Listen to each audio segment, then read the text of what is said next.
नमस्कार, 6 बजे की 6 बड़ी खबरों में आपका स्वागत है। आज हम बात करेंगे उन 6 बड़ी खबरों के बारे में जो बेहद ही खास और अहम है। सबसे पहले खबर दिल्ली से है, जहां आज पीएम मोदी ने भारत ड्रोन महोत्सव का उद्घाटन किया। पीएम मोदी ने यहां ड्रोन एग्जीबिशन को देखा और इस टेक्नोलॉजी का इस्तेमाल कर रहे लोगों से मुलाकात की।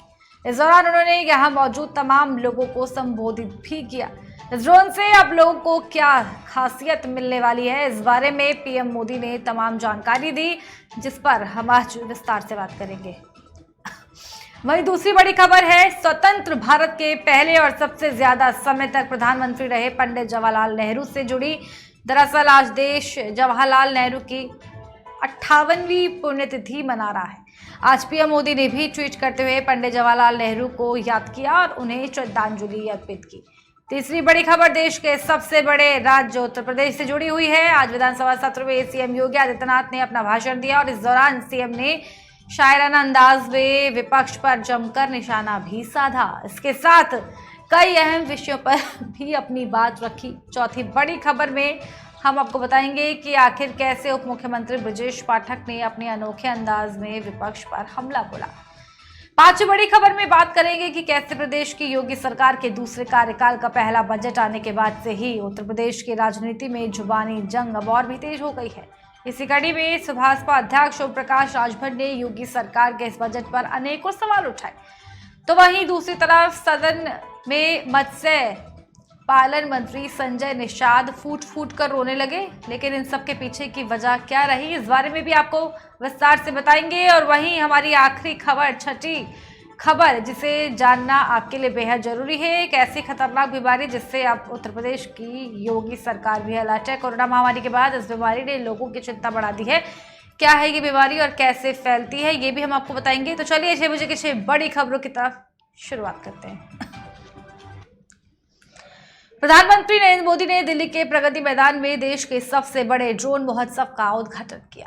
पीएम मोदी ने यहां ड्रोन एग्जीबिशन को देखा और इस टेक्नोलॉजी का इस्तेमाल कर रहे लोगों से मुलाकात की और इस दौरान उन्होंने यहां मौजूद तमाम लोगों को संबोधित भी किया, जिससे उन्होंने कहा कि मैं इस काम से जुड़े सभी लोगों को शुभकामनाएं देता हूं और इस टेक्नोलॉजी को लेकर जो उत्साह देखने को मिल रहा है वो काफी अद्भुत है।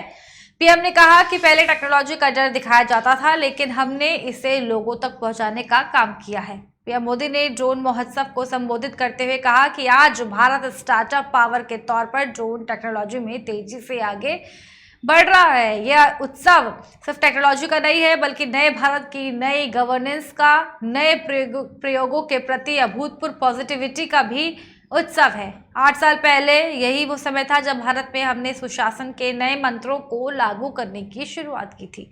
हमने ईज और लिविंग और इज ऑफ डूइंग बिजनेस को प्राथमिकता बनाया। हमने सबका साथ सबका विकास के मंत्र पर चलते हुए देश के हर नागरिक को सरकार से कनेक्ट करने का रास्ता चुना।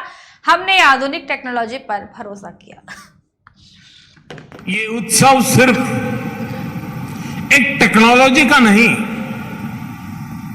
बल्कि नए भारत की नए गवर्नेंस का, नए प्रयोगों के प्रति अभूतपूर्व पॉजिटिविटी का भी उत्सव है। संयोग से 8 वर्ष पहले यही वो समय था जब भारत में हमने सुशासन के नए मंत्रों को लागू करने की शुरुआत की थी। मिनिमम गवर्नमेंट मैक्सिमम गवर्नेंस के रास्ते पर चलते हुए ease of living, ease of doing business को हमने प्राथमिकता बनाया। हमने सबका साथ सबका विकास के मंत्र पर चलते हुए देश के हर नागरिक, हर क्षेत्र को सरकार से कनेक्ट करने का रास्ता चुना। देश में सुविधाओं का, पहुंच का, डिलीवरी का एक जो डिवाइड हमें अनुभव होता था, उसके लिए हमने आधुनिक टेक्नोलॉजी पर भरोसा किया। उसे एक महत्वपूर्ण ब्रिज के रूप में व्यवस्था का हिस्सा बनाया। जिस टेक्नोलॉजी तक देश के एक बहुत छोटे से वर्ग की पहुंच थी। हमारे यहां मान लिया गया टेक्नोलॉजी एक बड़े रईस लोगों का कारोबार है, सामान्य मानव की जिंदगी में उसका कोई स्थान नहीं है।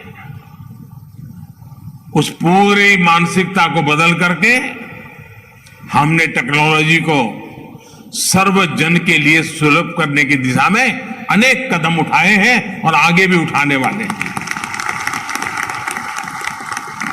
साथियों, जब टेक्नोलॉजी की बात आती है तो हमने देखा है हमारे यहां कुछ लोग टेक्नोलॉजी का डर दिखाकर उसे नकारने का प्रयास भी करते हैं। ये टेक्नोलॉजी आएगी तो ऐसा हो जाएगा, वैसा हो जाएगा। अब ये बात सही है कि एक जमाने में पूरे शहर में एक टावर हुआ करता था, उसकी घड़ी के घंट बजते थे और गांव का समय तय होता था। तब किसने सोचा था कि हर एक की कलाई पे घड़ी लगेगी। तो जब परिवर्तन आया होगा तो उनको भी अजूबा लगा होगा। और आज भी कुछ लोग होंगे जिनको मन करता होगा हम भी गांव में एक टावर बना दें और वहां भी एक बड़ी घड़ी लगा दें। इस जमाने में उपयोगी होगा। यानी जो बदलाव होता है उस बदलाव के साथ हमें अपने को बदलना, व्यवस्थाओं को बदलना, तभी प्रगति संभव होती है। हमने हाल ही में कोरोना वैक्सीन के दौरान भी बहुत अनुभव किया है। पहले की सरकारों के समय टेक्नोलॉजी को प्रॉब्लम का हिस्सा समझा गया, उसको एंटी पुअर साबित करने की कोशिशें भी हुई। इस कारण 2014 से पहले गवर्नेंस में टेक्नोलॉजी के उपयोग को लेकर एक प्रकार से उदासीनता का ही वातावरण रहा। किसी ने इक्के दुक्के व्यक्ति ने अपनी रुचि के अनुसार कर लिया तो कर लिया। व्यवस्था का स्वभाव।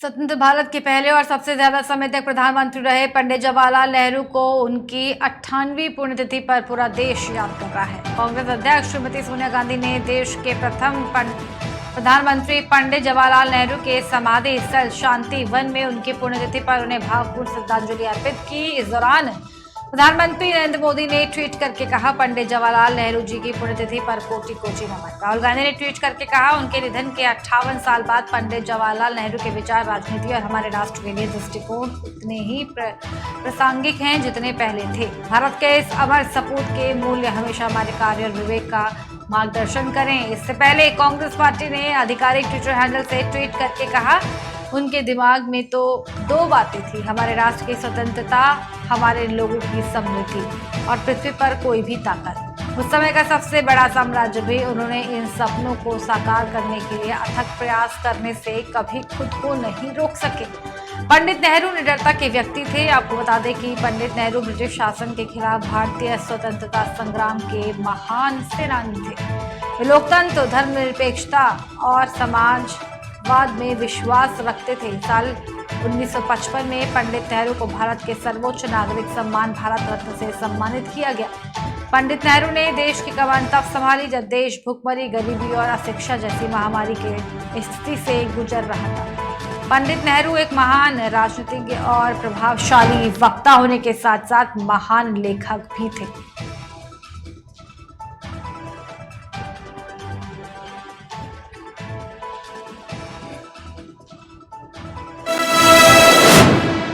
उत्तर प्रदेश विधानसभा में आज राज्यपाल के अभिभाषण पर चर्चा के दौरान सीएम योगी आदित्यनाथ बोलने के लिए खड़े हुए। इस दौरान सीएम योगी ने रोजगार, कानून व्यवस्था, जीरो टॉलरेंस, भ्रष्टाचार, राशन कार्ड संरक्षण समेत कई मुद्दों पर जवाब दिया। इस दौरान सीएम योगी ने उत्तर प्रदेश में 2022 में मिली बड़ी जीत का राज भी बताया। सीएम योगी ने कहा, नेता विपक्ष का भाषण देखने के बाद लगा कि वे जनता के जनादेश का अपमान कर रहे हैं। जनता का आशीर्वाद हमें अपने कामों से प्राप्त हुआ है। जनता का जनादेश बीजेपी का सम्मान है। जनता जानती थी कि कौन शिलान्यास कर रहा है और कौन उद्घाटन कर रहा है। जनता जानती थी कि कौन राशन दे रहा है और कौन कानून व्यवस्था सही कर रहा है। 37 सालों के बाद कोई सरकार अपना कार्यकाल पूरा करने के बाद फिर से आई है। सीएम ने अपनी शायराना अंदाज में विपक्ष पर हमला बोलते हुए कहा, नजर नहीं है नजारों की बात करते हैं, जमी पर सितारों की बात करते हैं। वो हाथ जोड़कर बस्ती को लूटने वाले भरी सभा में सुधारों की बात करते हैं। उन्होंने कहा कि उनकी कुछ बातों पर मुझे आश्चर्य होता रहा है कि सदन में अगर जमीनी धरातल की बात होती है तो बेहतर होता। विपक्ष अपनी बात बोलेगा, सत्ता पक्ष के सदस्य अपनी बात को रखेंगे। इन दोनों के बीच से ही हमें एक रास्ता निकालना है।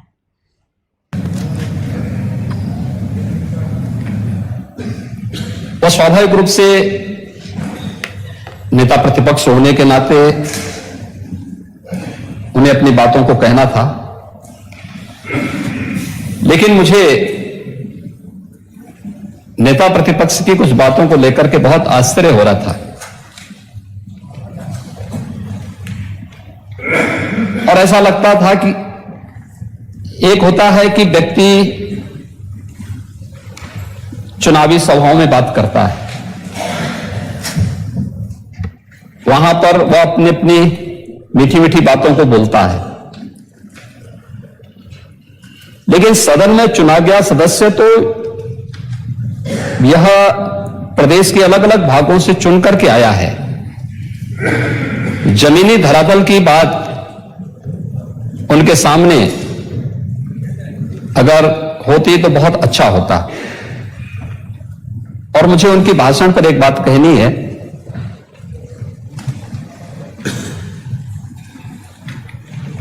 कि नजर नहीं है नजारों की बात करते हैं, जमी पे चांद सितारों की बात करते हैं।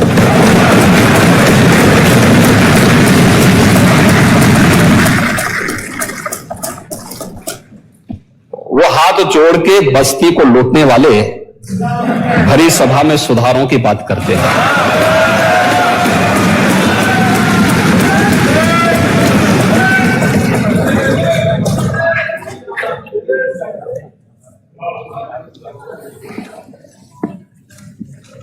पूरा भाषण 1 घंटे का अगर आप देखेंगे, मुझे लगता है कि नया जनादेश प्राप्त सरकार के सामने जब हम इस प्रकार की बात करते हैं तो एक प्रकार से जनादेश का अनादर ही कर रहे हैं। और मुझे इस पर एक बहुत अच्छी बात याद आती है। एक मनीषी ने कहा कि अभिमान तब आता है जब हमें लगता है कि हमने कुछ किया है, और सम्मान तब मिलता है जब दुनिया को लगता है कि आपने कुछ किया है।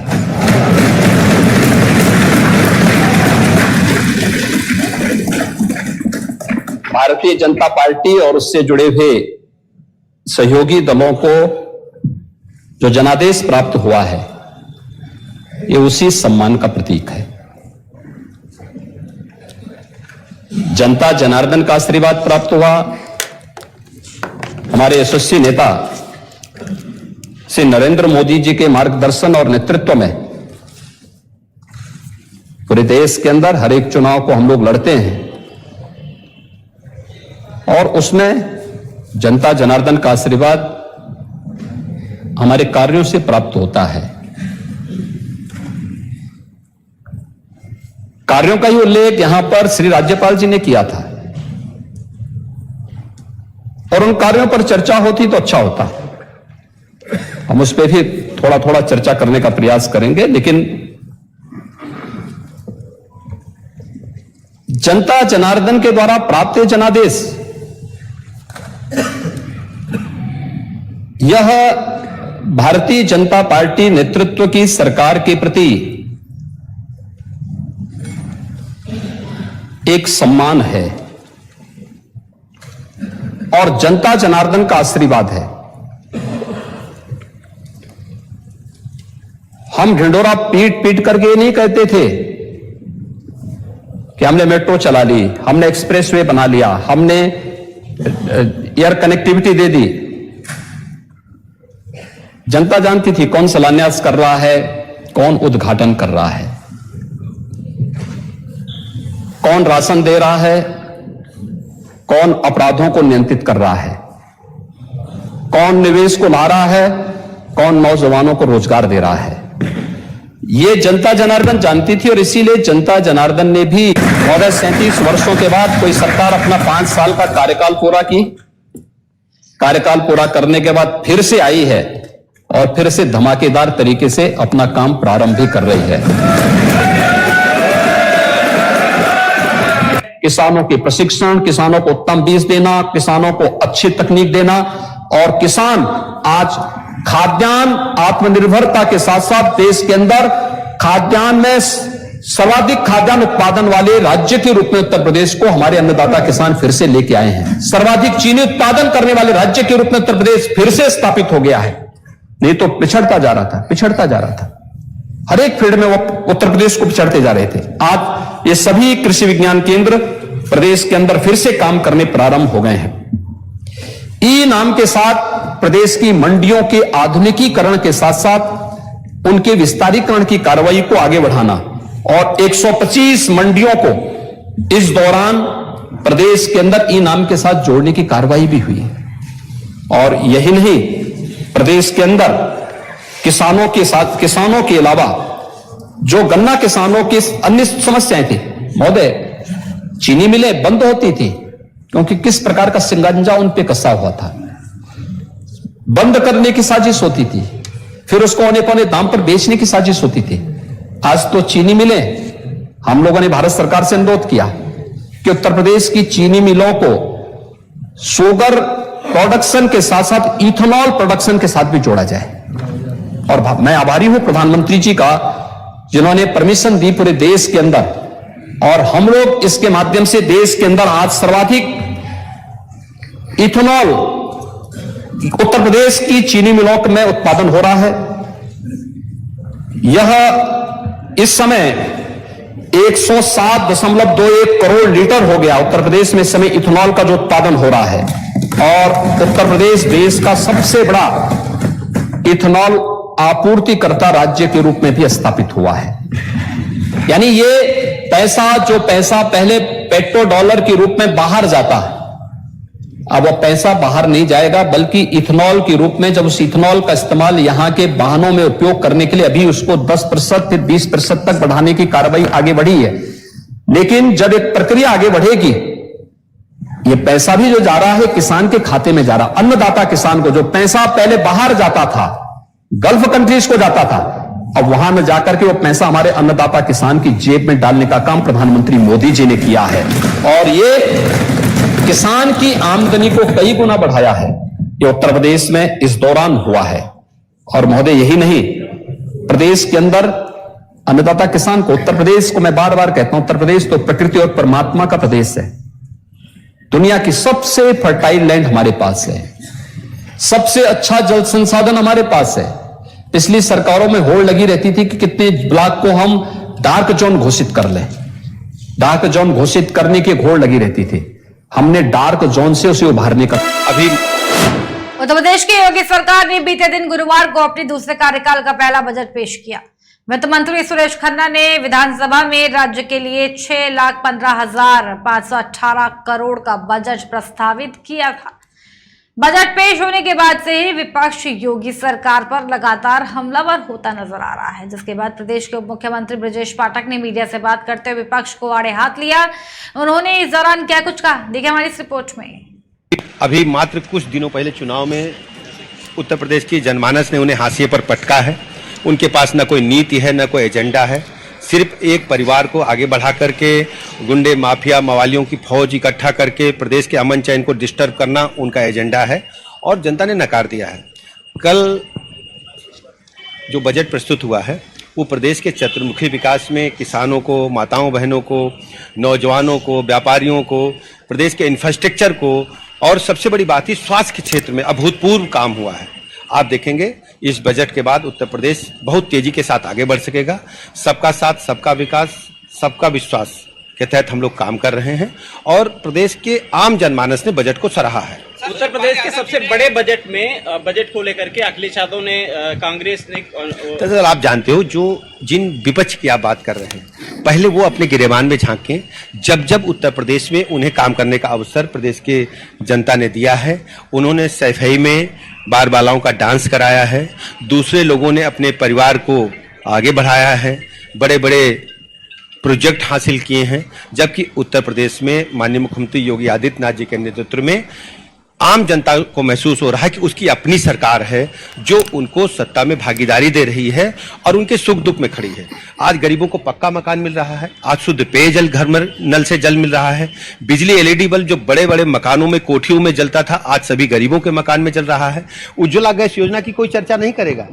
माननीय मुख्यमंत्री जी ने अपने बजट से, यूपी गवर्नमेंट ने अपने बजट से उन परिवारों को गैस सिलेंडर निःशुल्क देने का काम किया है। 5 लाख तक का निःशुल्क इलाज हम दे रहे हैं। अपने कर्मचारी भाइयों को कैशलेस इलाज का इंतजाम हमने किया है। बजट में ऐसे ऐसे बिंदु उत्तर प्रदेश सरकार ने, माननीय मुख्यमंत्री जी ने बजट में डाले हैं। ऐतिहासिक बजट हम कह सकते हैं। ये सब प्रदेश की योगी सरकार के दूसरे कार्यकाल का पहला बजट आने के बाद से उत्तर प्रदेश के राजनीति में जुबानी जंग अब और भी तेज हो गई है। इसी कड़ी में सुभाषपा अध्यक्ष ओम प्रकाश राजभर ने योगी सरकार के इस बजट पर अनेकों सवाल उठाए। ओपी राजभर ने इस बजट को हताशा निराशा का बजट बताया है, तो वहीं दूसरी ओर विधान परिषद में योगी सरकार के मत्स्य पालन मंत्री संजय निषाद फूट फूट कर रोने लगे। उन्होंने सपा सरकार में एक घटना के दौरान हुई अपने भाई की हत्या और उसके बाद खुद का जेल में डाल दिए जाने की घटना को याद कर सदन में रोने लगे, जिसके बाद फर्जी मुकदमों में फंसाए गए निषाद पार्टी के कार्यकर्ताओं पर से मुकदमे हटाए जाने के लिए योगी सरकार से अपील भी की। ये 21-22 का बजट ले आए थे, बहुत उस समय डिडोरा पीटे थे। आज वही डिडोरा सुना रहे थे कि 21-22 में 1,66,00,000 बच्चों का प्राइमरी में नामांकन कराया। अब 22-23 में लक्ष्य रखा है कि 2 करोड़, मतलब 34 लाख बच्चों का नॉमिनेशन नहीं हुआ था अभी। अब 22-23 में कराएंगे। शिक्षा के साथ खिलवाड़ है, बच्चों के साथ। महंगाई कैसे कम हो, इस पे बजट में कोई व्यवस्था नहीं है। ढिढोरा पीट रहे हैं बहुत। 18% आबादी निषाद, बिंद, केवट, मल्लाह, कश्यप, माझी, मजवार, तुराहा, तुरैया की है। इतना भारी भरकम बजट है कि 4 करोड़ रुपया मिला है विकास के लिए। नाव खरीदो, मछली का बच्चा खरीदो, तालाब साफ कराओ, 4 करोड़। इतना भारी भरकम बजट। 18% आबादी। ये निषाद, बिंद, केवट, मल्लाह, कश्यप, माझी, मजवार गया था आरक्षण लेने, आरक्षण के नाम पर वोट दिया है। 5 साल बीत जाएगा, आरक्षण नहीं मिलेगा। हम अभी गारंटी के साथ कह देता हूं, 5 साल में निषाद, बिंद, तुराहा, तुरैया, माझी, मजवार, कश्यप को आरक्षण नहीं मिलेगा।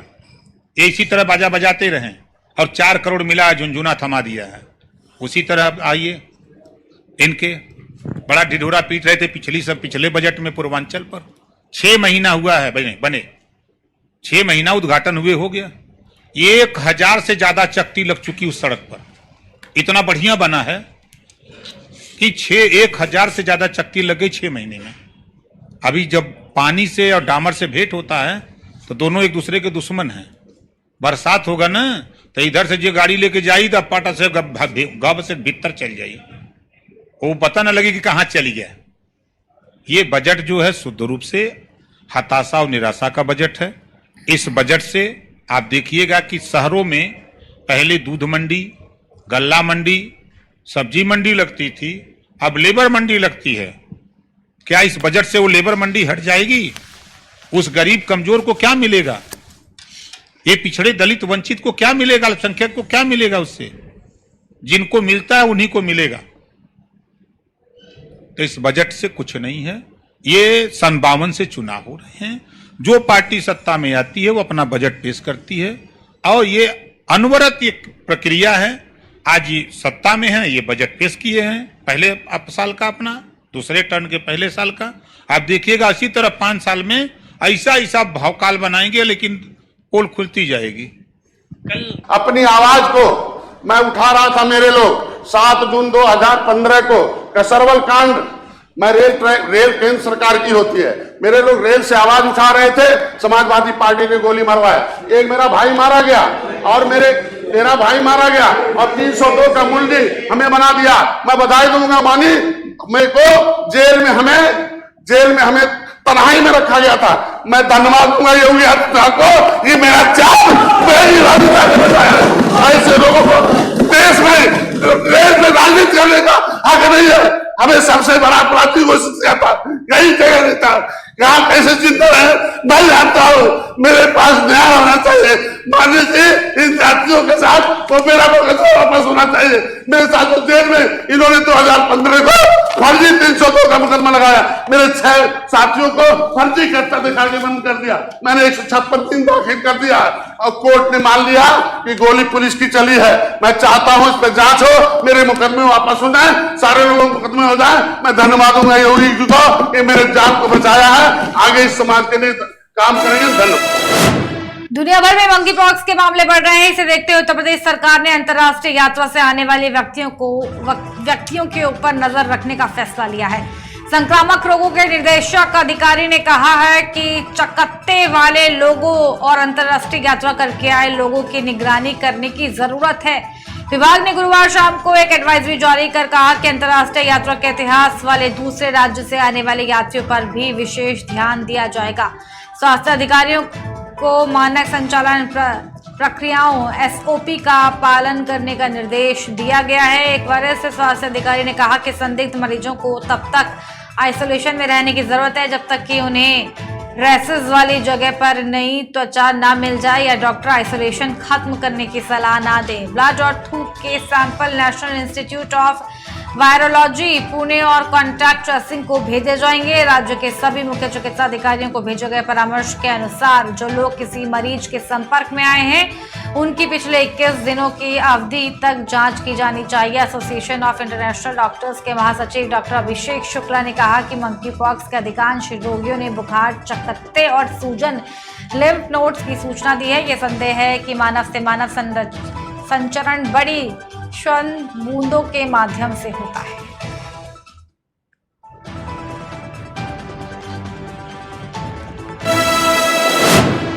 और यहाँ पर रुकेंगे ब्रेक के लिए, जल्द हाजिर होंगे। बने रहिए हमारे साथ, देखते रहिए केकेडी न्यूज़।